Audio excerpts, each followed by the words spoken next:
तो हेलो दोस्तों, स्वागत है आपका फेमस स्टडी परिवार में एक बार फिर से। जिस प्रकार मैंने आपको सब कुछ डिटेल में बताने की कोशिश करता हूं हर एक वीडियो में, उसी प्रकार अभी मैं आपको रेलवे के आपको स्क्रीन पे दिख रहा होगा ये 15 डॉक्यूमेंट अभी जाके अभी आप बनवा लीजिए। और डॉक्यूमेंट आपको अवेलेबल रहता है आपके पास, जो नहीं रहे उसको बनवाना है। कैसे रेलवे में डॉक्यूमेंट वेरिफिकेशन होता है, ऑलरेडी मैंने 3-4 एग्जाम को जाके रेलवे डॉक्यूमेंट वेरिफिकेशन में भाग लिया और डॉक्यूमेंट वेरिफिकेशन करा के आज मैं जहां हूं मतलब कि पोस्टेड हूं। और मैंने 2-3 बार डिस्क्वालीफाई भी मेरे को डॉक्यूमेंट वेरिफिकेशन में किया गया। तो मैं बेटर तरीके से बता सकता हूं आपको जी कि डॉक्यूमेंट वेरिफिकेशन में कहां क्या प्रॉब्लम आती है। बारीक सी प्रॉब्लम की वजह से आप डॉक्यूमेंट वेरिफिकेशन से बाहर हो सकते हैं अपने जॉब से, मतलब कि जॉब आपका नहीं होगा। ऐसा भी सिचुएशन मेरे साथ आया था। जो लोग पुराने हैं उन लोगों को पता है, ठीक है। तो मैं ये 15 डॉक्यूमेंट आपको स्क्रीन पे जो दिख रहा होगा इसके बारे में डिटेल में बता रहा हूँ, एक एक करके बताने वाला हूँ। टेक्नीशियन में जो पेपर आपका जो डॉक्यूमेंट वेरिफिकेशन होगा उसमें कौन कौन से डॉक्यूमेंट कहाँ से लाना है, ओबीसी एनसीएल हो गया, जैसे कि आपको पीडब्ल्यूबीडी हो गया, एससी सर्टिफिकेट एनेक्जर नंबर 1 कहाँ से बनवाना है, ब्लॉक लेवल पे कैसे है, सेंट्रल लेवल पे कैसे होता है, एनसीबीटी एससीबीटी जो ट्रेड में जो लोग फॉर्म भरे हैं उसका, और ओबीसी एनसीएल का एनेक्जर नंबर 2 ये कैसे क्या होता है, और transgender self declaration form, income certificate क्या होता है जिन लोगों ने 250 रुपया पे किया है। ऐसे करके सारे सिचुएशन को मैं आपके साथ हैंडल करने वाला हूं। और डॉक्यूमेंट वेरिफिकेशन के समय कैसी सिचुएशन रहती है रेलवे में वो सारी बातें आपको बताने वाला हूं। इत्मीनान से देखिएगा, जिनके पास टाइम नहीं हो अभी वीडियो स्किप करके जा सकते हैं, अदरवाइज जिनके पास टाइम है वो थोड़ा ध्यान से सुनिएगा, क्योंकि रियलिटी कोई नहीं बताएगा, आपको बोल देगा जी ये डॉक्यूमेंट लेके जाइए। चलिए ज्यादा बात ना करते हुए वीडियो को आगे बढ़ाते हुए मैं बात करता हूं। उससे पहले अगर आप हमारे चैनल पे पहली बार विजिट कर रहे हैं तो आप चैनल को सब्सक्राइब करके रखिए, बेल आइकन ऑन करके रखिए ताकि आपके पास नोटिफिकेशन जाए और एक अच्छा इंफॉर्मेशन आपके पास जाए। और एक और बात बोलेंगे, आपको स्क्रीन पे दिख रहा होगा मेरा ये टेलीग्राम चैनल, आपको पता है फेमस स्टडी पॉइंट, उस पर मैं ये चीजें डलवा दूंगा। उसके बाद मेरा इंस्टा आईडी आपको दिख रहा होगा इसमें ऐसे, नहीं तो आप स्क्रीन पे मैं दिखा रहा हूँ फेमस स्टडी पॉइंट है, आप वहां पे जाके फॉलो कीजिए। और कुछ डाउट हो तो आप वहां से भी हमसे कनेक्ट कर सकते हैं। ये कनेक्ट करने के आपको तरीके बता दिए मैंने। चलिए अब हम यहाँ से शुरू करते हैं। जैसे कि फर्स्ट पे मैंने लिखा एडमिट कार्ड। एडमिट कार्ड 2 तरह के लेके जाना, एक तो आपका 10th का होना चाहिए और दूसरी जो आपने सीबीटी दिया वो लेके कंपल्सरी जाना। कंपल्सरी बोले तो कंपल्सरी लेके जाना। एडमिट कार्ड में क्या होता है, क्यों लेके जाते हैं आप लोग, ऐसे देखिए वो ऑफिसर वगैरह रहते हैं, बैठे रहते हैं, तो अलग अलग डिपार्टमेंट में जैसे कि जिसको क्या चेक करना वो अलग अलग वहां पे रहते हैं। तो आपको एडमिट कार्ड किस लिए चेक किया जाता है कि आपका नाम, आपके पापा का नाम, डेट ऑफ बर्थ और डेट ऑफ बर्थ माता का नाम, यही सभी क्या होता है उसमें मैच किया जाता है, इसलिए आपसे एडमिट कार्ड दोनों मांगा जाता है। और चीज जो आपने फॉर्म फिलअप किया है ना, फॉर्म फिलअप किया है तो उसमें क्या होता है कि फॉर्म जो फिलअप करके आप रखे हैं तो क्या होता है ना जी कि वो सारा डाटा जो आप प्रिंट करके निकालते हैं, सेम डाटा को क्या करती है रेलवे सेव रखती है और वो उसी वक्त निकाल के एक फाइल में रख दिया जाता है और वही मैच कराया जाता है। आप झूठ नहीं बोल सकते कि मैंने ये भरा था वो भरा था, आपकी फाइल वहां पे लगी रहती है ऑलरेडी, वहां पे करना होता है। वो हो गया एडमिट कार्ड लेके जाना, 10th का लेके जाना, इसका लेके जाना, कंपल्सरी दोनों को मैच कराने के लिए होता है। सेकेंड आपका है मार्कशीट होता है। मार्कशीट आप 10th का लेके जा सकते हैं, 12th का लेके जा सकते हैं, क्योंकि बोला जाता है वहां ऑलरेडी कि आप जिस भी एग्जाम के लिए फॉर्म भरे, जैसे टेक्नीशियन 12th पे मैक्सिमम, अगर ग्रेजुएशन देंगे तो वो लेगा, ऐसा नहीं है। बट क्या है आप मैक्सिमम तो बोला जाता है कि आप कोई भी हायर एजुकेशन हो तो मत दिखाइए, बस जितना आपका क्वालिफिकेशन दिया गया उतना दिखा दीजिए। ये बात हो गई। मार्कशीट आपको कंपल्सरी लेके जाना, वहां पे चेक होता है। दूसरा आधार कार्ड साथ में रखना, पैन कार्ड भी रख लेना, कोई दिक्कत नहीं होने वाला है, पैन कार्ड रख के जाइएगा, पैन कार्ड पूछा नहीं जाता है।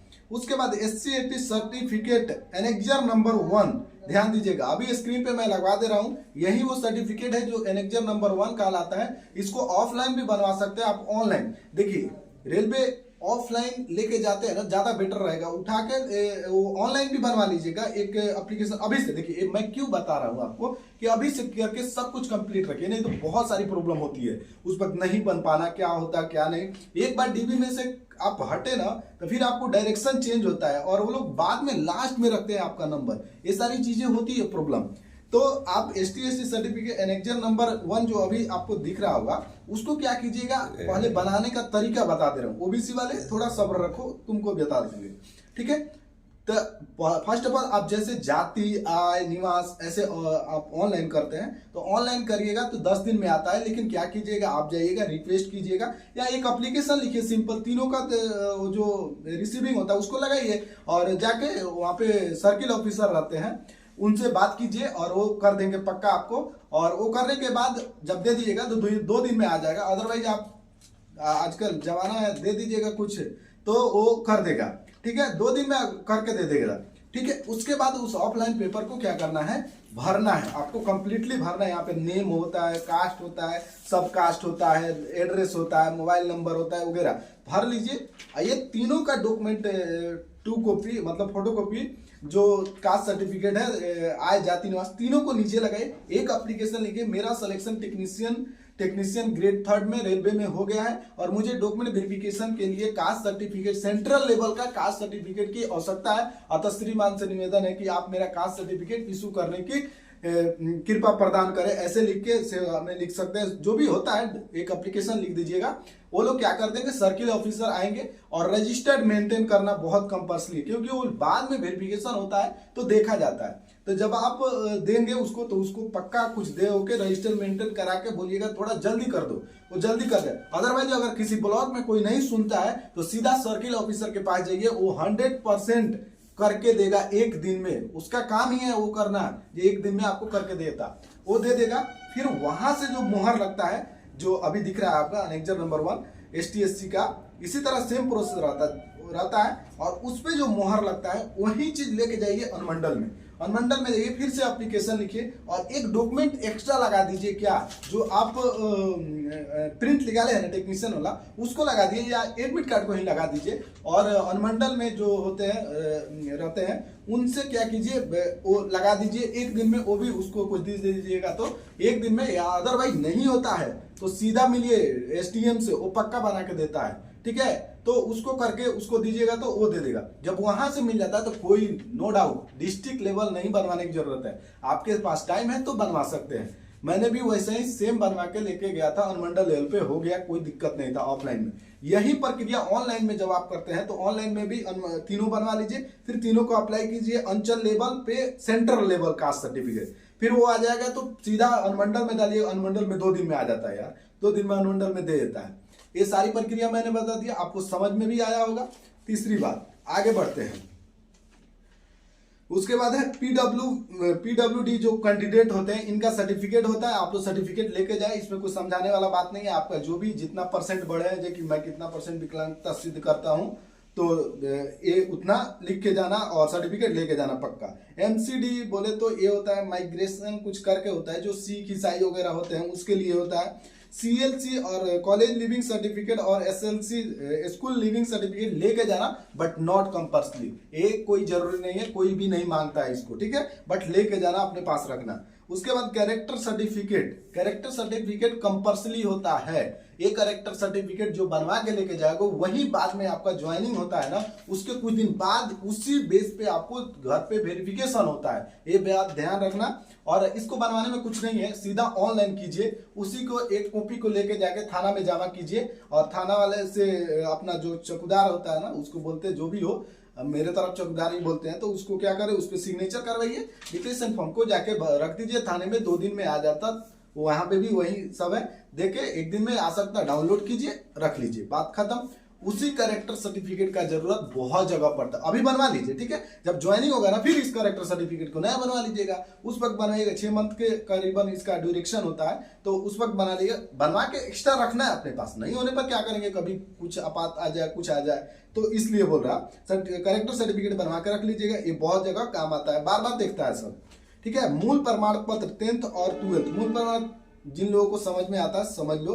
मूल प्रमाण पत्र वो होता है जो हमारे पास प्रोविजनली प्राप्त होता है ना, उसको वो मूल प्रमाण पत्र नहीं। मूल प्रमाण पत्र होता है जो 3 साल के बाद आता है, आपको मिलता है, वो यूनिवर्सिटी से आता है। जब 12th वगैरह कर लोगे तो यूनिवर्सिटी से आपको रिसीव होता है, तो वो हो गया मार्कशीट, दूसरा हो गया मूल प्रमाण पत्र दूसरा, जो 3 साल 2 साल के बाद आता है कॉलेज को। अभी तो 1-1 साल 2-2 साल में भेज दे रहा है सब, ठीक है, ए वाला ले लीजिएगा जिसमें लिखा था पूरा ऐसे करके रहता है, यूनिवर्सिटी से आता है। एनसीबीटी और एसटीबीटी सर्टिफिकेट, तो ये वो होती है जिनका ट्रेड है, जो भी आप diesel mechanic Turner electrician fitter जो भी हो, एससीबीटी एनसीबीटी जो आपने लगाया है हूबहू सेम वही लेके जाइएगा, मार्कशीट और सर्टिफिकेट वगैरह पक्का लेके जाइएगा, हो जाएगा, इसमें कोई समझाने वाली बात नहीं है। ओबीसी एनसीएल ए अनेक्जर सेकंड है, तो सेकंड में आपको क्या है, फिर ओबीसी एनसीएल सेकंड है, इसका भी देख लीजिएगा, आपको स्क्रीन पे दिख रहा होगा, ये सेम कॉपी आपको लगाना है और उसमें सेम प्रक्रिया जाइए ऑफलाइन बनवाना जो बताया मैंने अभी एक बार और रिकॉल कर दूं। First of all caste certificate, income certificate, उसके बाद रेसिडेंशियल सर्टिफिकेट बनवाइए, तीनों को फिर से अपलोड कीजिए, ऑनलाइन कीजिए, फिर से वो बन के आ जाता। फिर उसके बाद ऑफलाइन में इस जो फॉर्मा दिख रहा है इस पे भरिए, इसमें तीनों लगाइए, एक एप्लीकेशन लिखिए, फाइनली सेवा में श्रीमान अंचलाधिकारी महोदय सर्किल ऑफिसर, और लिख दीजिए कि मेरा सिलेक्शन टेक्नीशियन में हो गया है, मैं फाइनली चयनित हुआ हूं, और उस ऐसे लिख के उसको दीजिए। रजिस्टर मेंटेन करेगा, नहीं बनाता सर्किल ऑफिसर से संपर्क कीजिए, वो बना के दे देगा। फिर वहां पे मोहर लगता है, अंचल का सील वाला मोहर लगा देता है, वो वही चीज सेम कॉपी इसको जो अभी दिख रहा है इसको ले आके अनुमंडल में जमा कीजिएगा, वहां पे एक प्रूफ लगा दीजिएगा, एडमिट कार्ड वगैरह, वहां पे भी सेम एप्लीकेशन लिखना, अनुमंडल अधिकारी महोदय एसडीएम रहता है वहां पे, उसको लगा के दीजिएगा तो वो बना के दे देगा। Next NCL declaration form, NCL declaration form कुछ नहीं होता है, सामने दिख रहा होगा आपका, तो ये वहां पे ले आके भर लोगे, अपने माता पिता से, पेरेंट्स से, किसी से दस्तखत वगैरह ऐसा करवाना होता है। इनकम सर्टिफिकेट वो होता है जो ईबीसी होता है ना कैंडिडेट, वो भरने के बाद भी उनका 250 रुपया लगता है, तो जिनका इनकम कम वगैरह रहता है तो वो वही वाला है। और ईडब्ल्यूएस सर्टिफिकेट मैंने इसमें नहीं लिखा, अभी नया हो गया ना ईडब्ल्यूएस के बारे में वही है, जो सेम प्रोसेस वही बनवाना है। ऑनलाइन बनवा के ले जाइए, ज्यादा बेटर रहता है रेलवे के लिए, मेरे को जहां तक मालूम ऑनलाइन ईडब्ल्यूएस सर्टिफिकेट अगर आप बनवाते हैं तो ज्यादा बेटर रहता है। ऑफलाइन अगर बनता है तो बनवा लीजिए, मैक्सिमम चांसेस है आपको ऑनलाइन ही बनवा के देना पड़ता है, ठीक है। उसके बाद एक्स सर्विसमैन होते हैं जो रिटायर वगैरह होते हैं आते हैं, तो उनके लिए भी वही है, सेम एनओसी वगैरह जो भी डॉक्यूमेंट होता है वो जाना लेके जाना, क्योंकि मेरे को इसके बारे में एक्स सर्विसमैन के बारे में नहीं मालूम। उसके बाद ट्रांसजेंडर जो सेल्फ डिक्लेरेशन फॉर्म है, वही जो ट्रांसजेंडर वगैरह होंगे फॉर्म फिलअप किए तो उनको डिक्लेरेशन दे के भर देना होता है। हो गया, यहीं तक था पूरा। और नीचे एक लाइन है, शिक्षा की जड़ कड़वी है पर उसके फल मीठे हैं, अरस्तु जी का कहना है, तो वही है, बस आप तैयारी में लगिए। आज आप जहां तक भी हो टेक्नीशियन में सफल होकर आए तो आपको लगा होगा जी कि मेहनत पहले का था लेकिन उसका फल अभी प्राप्त हुआ, वही चीज लिखा गया है। तो ये चीज मैंने सारे चीज को डिटेल में समझाया। अगर आपको थोड़ा भी समझ में आए, एक लाइक जरूर करके जाइएगा और कमेंट जरूर करके जाइएगा। आई होप कि आपको कुछ बातें समझ में आई, कुछ बातें नहीं भी समझ में, कमेंट कीजिए, मैं आपका जवाब देने के लिए हूँ। और मिलते हैं किसी नेक्स्ट वीडियो में, तब तक के लिए बाय, जय हिंद, वंदे मातरम।